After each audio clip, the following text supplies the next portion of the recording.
Здравствуйте, дорогие друзья, мои любимые подписчики и гости канала. Сегодня буду вышивать, но прежде чем вышивать, мне нужно сделать рисунок. Я обвожу свою руку, это дело не хитрое, даже ребенок из детского сада справится. Это для тех, кто говорит, что мы не умеем рисовать. Вот прям для вас.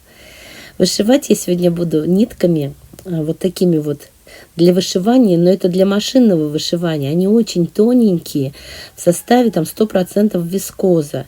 Но они так сияют красиво. И мне девушка вот в магазине просто вот их втюхала.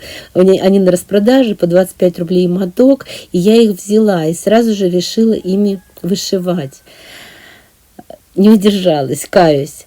Вот по контуру своей руки буду вышивать я в одну ниточку, совсем тоненький шов у меня будет, это стебельчатый шов называется. Я много показываю в своих видео вышивальных швов разных или декоративных, но в этот раз я необычно для себя тонкими совсем нитками. Видите, даже тоненькая, она все равно как будто светится изнутри. Короче, для меня это тоже необычный опыт, потому что я привыкла вышивать гораздо более толстыми нитками. После того, как я вышила свою руку, я попросила мужа, чтобы он тоже свою руку мне дал обвести.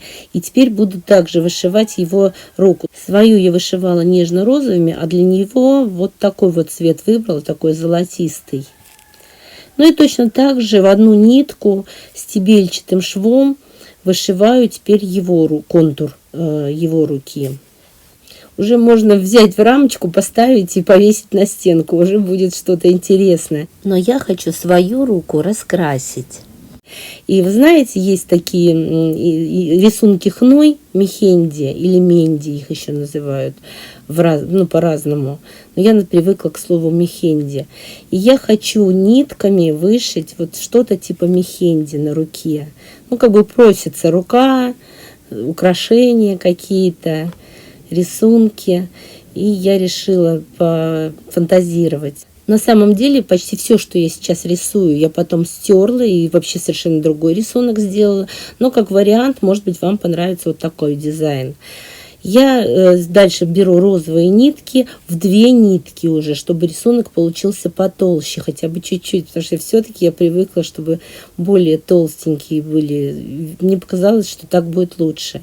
И вот тамбурным швом я вышиваю теперь центр цветочка. А лепесточки я потом вышила обычным тем же самым стебельчатым швом. Не стала его показывать, потому что я его уже показала. Дальше вот французский узелок на ножке. Этот в лепесточках я решила немножечко тоже подкрасить их, и чтобы они более такие стали нарядные. Вот французский узелок, но на ножке на такой. Мне он очень нравится. Дальше опять также тамбурным швом. Девочки, вот то, что я уже показывала, шов, допустим, стебельчатый, я его заново не показываю. Вот на пальцах зеленым стебельчатым швом вышила. Ну зачем я одно и то же буду показывать? Хотя вот тамбурный я вот опять показываю, но здесь стежок тамбурный, а там был шов. Они немножечко отличаются. Вот. Здесь вот обметочный шовчик. Я решила свой цветочек дальше украшать. Какой-то вот он слишком уж прям бедненький получился, невзрачный.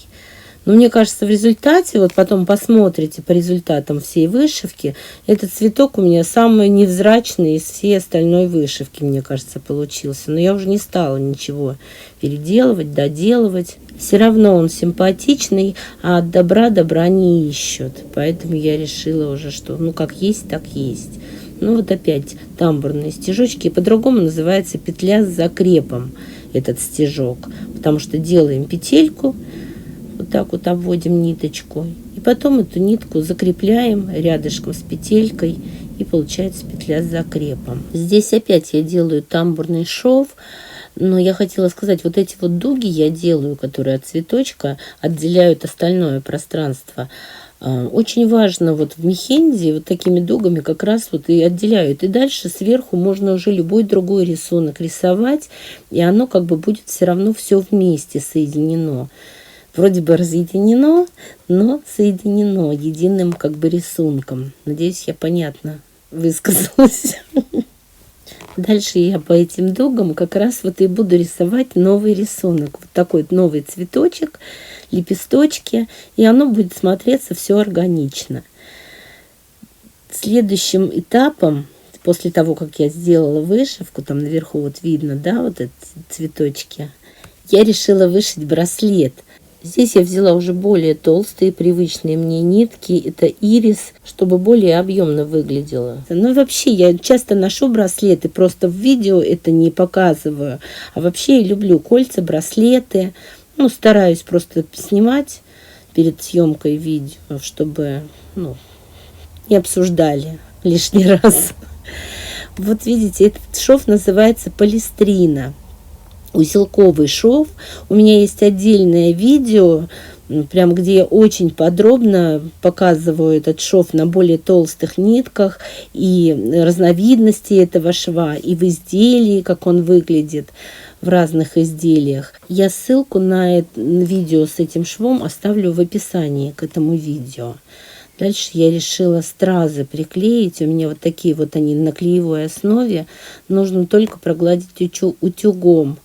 Что я и буду делать. Вот так сверху тканью надо накрыть, просто горячим утюгом прогладить, без фанатизма, так, чтобы нагрелся клей и прилип. И все, у меня готово. Браслет с украшениями. Точно так же я решила сделать и вот с лепестками вот этого цветочка тоже разложила стразики, сверху ткань и утюгом проглаживаю. Не факт, конечно, что у вас такие стразы окажутся, но можно заменить бисером или бусинками какими-то, или пришивными стразиками. Вот такая получилась вышивка. У нас в этом году с мужем будет 30 лет. В октябре, как мы поженились, а так уже 30 лет, как мы живем вместе. Видите, как красиво эти нитки вискозные светятся изнутри, переливаются. Мне очень понравилось. Я не знаю, буду ли я повторять этот опыт, потому что тяжеловато все-таки такими тонкими нитками. Они еще скользкие, путаются иногда. Но все равно получилось очень симпатично. Я, наверное, поставлю в рамочку, повешу где-нибудь на стенке. Пусть муж тоже любуется, тем более он принял участие в этой вышивке, вот свою руку предоставил в пользование. Вообще хорошая идея. Можно вообще руки всех членов семьи обвести по-разному, в зависимости от характера, разукрасить вышивкой. Или все вместе, вот одна на другую руку накладывать. Я мужу руку не стала вышивать, хотя он требовал, можно сказать. Но я сказала, что нет, я вышивать буду только свою. Вот, но, по-моему, получилось очень симпатично. Мне очень нравится, по крайней мере. Естественно, что вы можете совершенно другие рисунки, вышивки использовать на свое усмотрение. Но само как идея, вот мне кажется, что это очень неплохая идея.